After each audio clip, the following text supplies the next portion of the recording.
Nice of you to join us, Counselor. I apologize, Your Honor. We're here in the matter of the Commonwealth versus Todd Manning. Is the District Attorney's Office ready to proceed? Yes, Your Honor. We intend to provide sufficient evidence to bind Mr. Manning over to trial on charges of assault, attempted murder, and pursuant to Criminal Code Section 2604, the murder of an unborn child. Very well. Your Honor, may I be heard? Yes, you may. Thank you. This morning, I filed a motion to quash this indictment. I'm asking that all charges against my client be dropped today.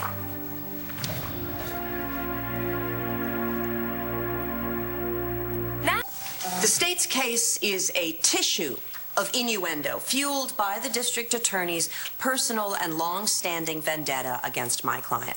Let's start with the so-called forensic evidence. I assure the court the fibers are very real. And also very common. This particular blend of cashmere silk was produced in Italy last winter and sold in 25 department stores across the country. This particular shade of navy was the most popular and used in literally thousands of garments.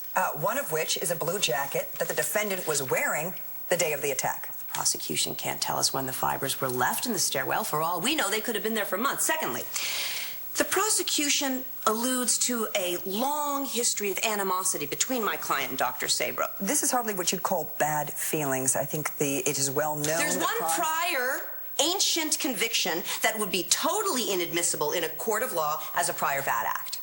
But the argument immediately preceding the attack will be admissible. Which one? Excuse me? Well, which one?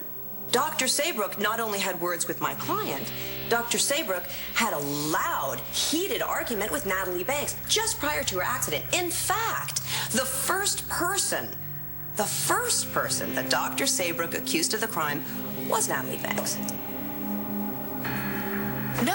Dr. Saybrook stuck by her conviction that Natalie Banks was her attacker until Officer Brody Lovett encouraged her to remember her conversation with my client and throw the blame on him. I doubt the victim needed reminding about who this attacker was. Of course she didn't. Good point. Because here we have Lambview's favorite scapegoat. Whenever there's an unsolved crime or Marty Saybrook runs into any trouble, which, it should be said, happens with some frequency, her good friend, Lieutenant John McBain, and no fan of Todd Manning's, points the finger directly at my client. We have an eyewitness with no axe to grind. Your Honor, Miss Hannah O'Connor is a troubled young girl who is in love with Starr Manning's boyfriend, Cole Thornhart. She's using the story she concocted to try to drive a wedge between Miss Manning and Mr. Thornhart. Unbelievable. No, it's true, Your Honor. You're If I out could of just... order, young lady. Please, Hannah is lying to break us up. Sit quietly or you'll be removed. Your Honor, there is evidence that Miss O'Connor is unstable. You have an offer to proffer, or am I supposed to listen to outbursts from the gallery? Absolutely not. Miss O'Connor tried to commit suicide when someone tried to break up with her. What did you do when you saw John and Marty?